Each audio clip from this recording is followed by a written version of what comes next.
All right. US has ordered the suspension of student visa processing as Donald Trump's administration ramps up the vetting of their social media. It is the latest move that takes aim at international students who are a major source of revenue for US universities. This after US Secretary of State rescinded hundreds of visas and the Trump administration moved to bar Harvard University from admitting any non-Americans. A cable signed by Rubio reportedly orders embassies and consulates not to allow any additional student visa or exchange visa appointment capacity until further guidance is issued on the same. It said that the State Department plans to issue guidance on how to expand social media vetting for all such applications. The cable suggested that the suspension could be brief, telling embassies to receive new guidance in the coming days. State Department spokesperson Tammy Bruce did not comment directly on the cable but said that we take this very seriously, the process of vetting who it is that comes into the country. Every sovereign country has a right to know who's trying to come in, why they want to come in, who they are, what they've been doing, and at least hopefully within that framework determine what they will be doing while they're here. So that's nothing new.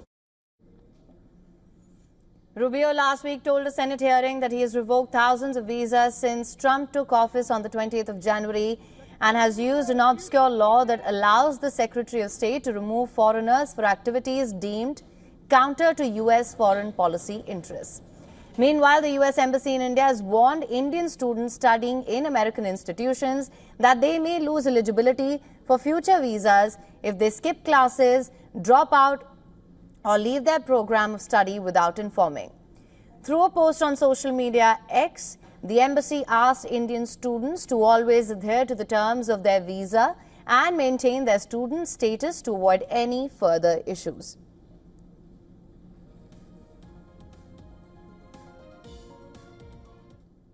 Now, to understand the implications of this, we're joined by Stephen Golub, political analyst and lawyer, and is a widely recognized international development consultant and scholar with more than 30 years of experience in over 40 countries across the globe. Thank you so much for joining us on WION World is One. It's always a pleasure to have you with us.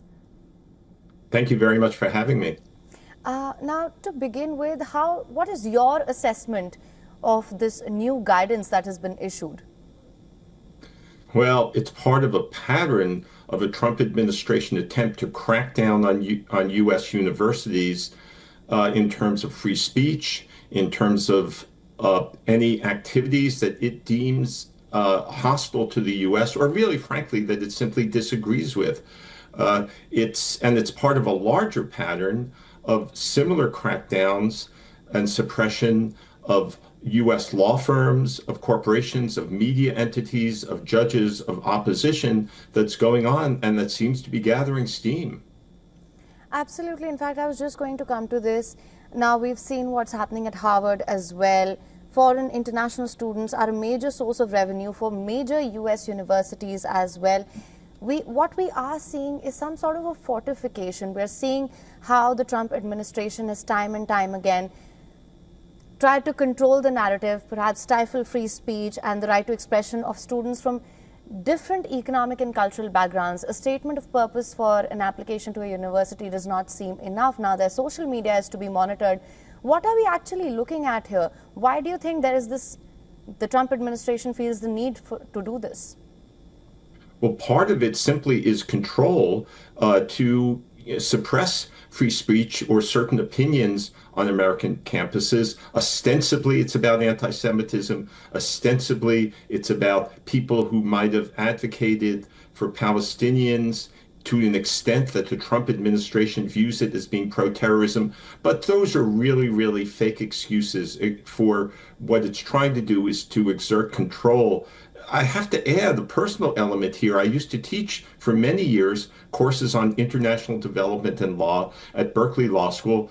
Some of my finest students were Indian visiting students. It really breaks my heart to think that people like them these days would not be able to come to the U.S. to share their knowledge and background with their fellow students and professors and the society at large, and would not benefit from an education in the U.S. At good universities. So this really cuts this really hurts the U.S. as much as it hurts the foreign countries and foreign students, although certainly the foreign students much more immediately.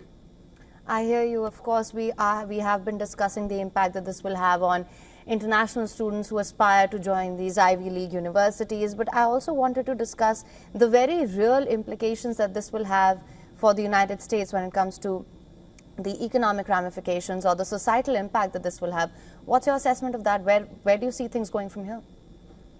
Oh, that's a great question. I could spend an hour answering it, but I'll try to keep my answer much shorter.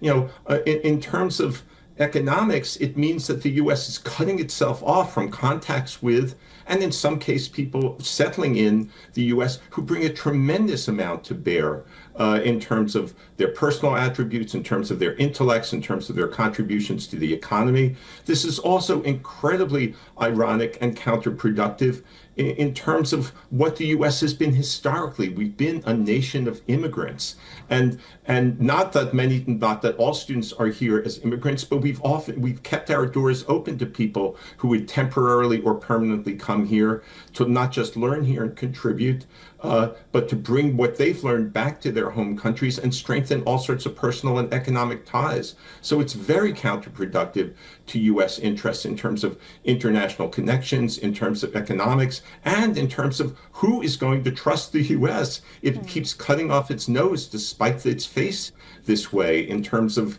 that is, not allowing people to be here. People from India or from other countries would understandably, if they could find students from India, would understandably prefer maybe now to apply to schools in Europe or in other parts of the world where they can get fine educations and bring their intellects to bear, because you can't trust the U.S. regarding student visas, regarding a whole matter of things that the U.S. used to be reliable for. Right. Mr. Golub, I hear you. Thank you so much for joining us on WION World is One with your insights and perspective on this.